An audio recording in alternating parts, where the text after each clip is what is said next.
नमस्कार किसान भाइयों, आज की इस वीडियो में बैगन की खेती की संपूर्ण जानकारी दी जाएगी 10 पॉइंट के आधार पे, जिसमें से पहली जो जानकारी होगी बैगन की खेती करने के लिए उपयुक्त मिट्टी, वही दूसरी उपयुक्त जलवायु बैगन की खेती के लिए, तीसरी बैगन की खेती के लिए तापमान कितना होनी चाहिए, वही चौथी जानकारी बैगन की कौन सी उन्नत किस्में लगाए जिसकी पैदावार सबसे ज्यादा है एवं कम से कम समय में तैयार हो जाती है। वही पांचवी नंबर की जो जानकारी है आपको दी जाएगी बैगन के खेत की तैयारी कैसे करें। और वही अगली जानकारी की बात करें तो आपको खेत की तैयारी करते समय कौन सी खाद एवं उर्वरक की मात्रा कितना डालें। वही सातवीं जानकारी की बात करें तो बैगन की पौधे की रोपाई का सही समय और तरीका क्या है। और आठवीं जानकारी बैगन की पौधे की सिंचाई। और नौवीं जानकारी बैगन के पौधे में खरपतवार नियंत्रण एवं 10वीं जानकारी बैगन के पौधे में लगने वाले रोग एवं उनकी रोकथाम। अगर इस 10 पॉइंट को आप पूरा देख लेते हैं इस वीडियो को, अगर यह 10 पॉइंट समझकर बैगन की खेती करते हैं तो आपके बैगन में किसी प्रकार की ना तो रोग आएगी और ना ही आपको अधिक समय लगेगा बैगन को तैयार करने में।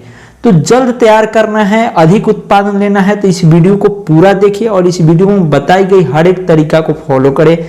तो किसान भाइयों, वीडियो में आगे बढ़ने से पहले रिक्वेस्ट है, इस चैनल पर पहली बार आए हैं तो चैनल को सब्सक्राइब कर लीजिए। और चलिए शुरू करते हैं। तो बैगन की उपयुक्त मिट्टी की बात करें तो ऐसे तो आप बैगन की खेती किसी भी मिट्टी में कर सकते हैं, लेकिन आपको अधिक उत्पादन लेनी है तो इसके लिए आपको बलुई दोमट मिट्टी का होना जरूरी है।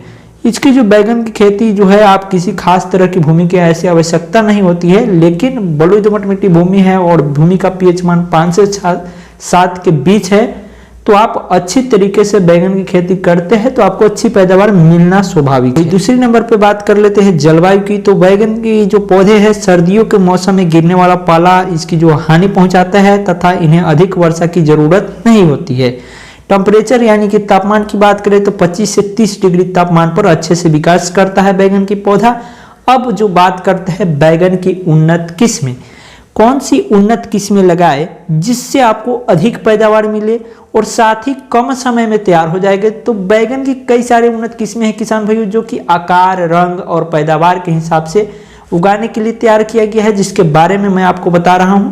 तो पहले नंबर पर जो वैरायटी है स्वर्ण शक्ति, यह एक संकर किस्म है जिसमें निकलने वाले पौधे की लंबाई 2 से 3 फीट की होती है। स्वर्ण शक्ति जो बैगन की किस्में है, इसका फल का आकार जो होती है लंबे और चमकदार बैगनी रंग के होते हैं।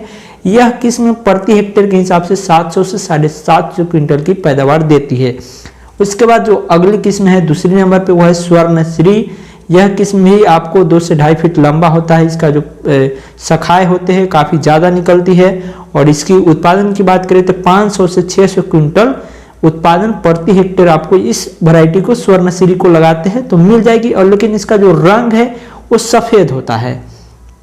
और अगली नंबर पे बात करें किसान भाइयों पूसा हाइब्रिड 5, यह जो किस्म है अधिक पैदावार देने के लिए उगाया जाता है। इस किस्म की जो पौधे हैं फल देने में 80 दिन का समय लग जाता है। इसमें निकलने वाले फल लंबे तथा गहरे बैगनी रंग के पाए जाते हैं। तो ये रही कुछ उन्नत किस्में जिसकी ज्यादा डिमांड है, कम समय में तैयार हो जाती है और साथ ही अधिक पैदावार भी देती है। अब बात करेंगे बैगन की खेत की तैयारी और उर्वरक की मात्रा। बैगन की अच्छी फसल के लिए भुरभुरी मिट्टी की आवश्यकता होती है। इसके लिए सबसे पहले खेत की मिट्टी पलटने वाले हलों से आपको गहरी जुताई करनी है। इससे खेत में जो मौजूद पुरानी फसल के अवशेष पूरी तरह से जो पदार्थ है वो नष्ट हो जाएगी।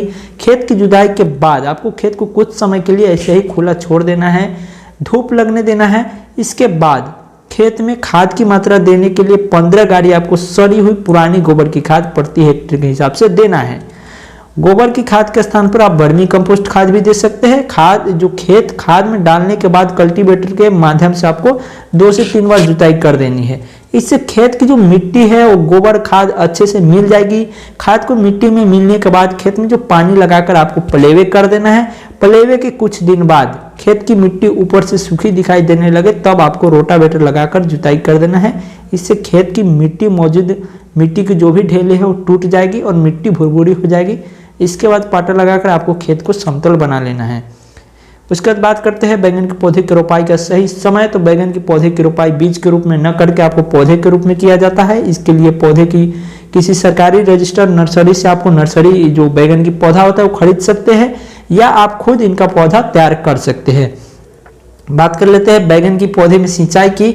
तो बैगन के पौधे में अधिक सिंचाई की आवश्यकता नहीं होती है। इसके पौधे पहली सिंचाई पौधा रोपाई के तुरंत बाद करनी होती है। गर्मियों का मौसम में इसके पौधे को 3 से 4 दिन के अंतराल में आपको सिंचाई करनी पड़ती है। वही सर्दियों का मौसम में इसके पौधे 10 से 15 दिन के अंतराल किया जाता है सिंचाई। खरपतवार नियंत्रण की बात करें तो बैगन के पौधे में खरपतवार नियंत्रण के लिए प्राकृतिक विधि का इस्तेमाल आपको निराई गुड़ाई विधि का करना है। बैगन के पौधे में लगने वाले रोग की बात करें तो इसमें कई प्रकार की रोग लग जाते हैं, जैसे हरा तेला कीट रोग, फल छेदक रोग, झुलसा रोग। तो इन सभी रोगों पर आपको ध्यान देना है और इसका नियंत्रण करना है। तो ये रही बैगन की खेती की जानकारी। हम आपसे मिलते हैं अगली वीडियो में। तब तक के लिए जय हिंद भारत, वंदे मातरम, जय जवान जय किसान। और इस वीडियो को और भी किसान भाइयों तक शेयर करें।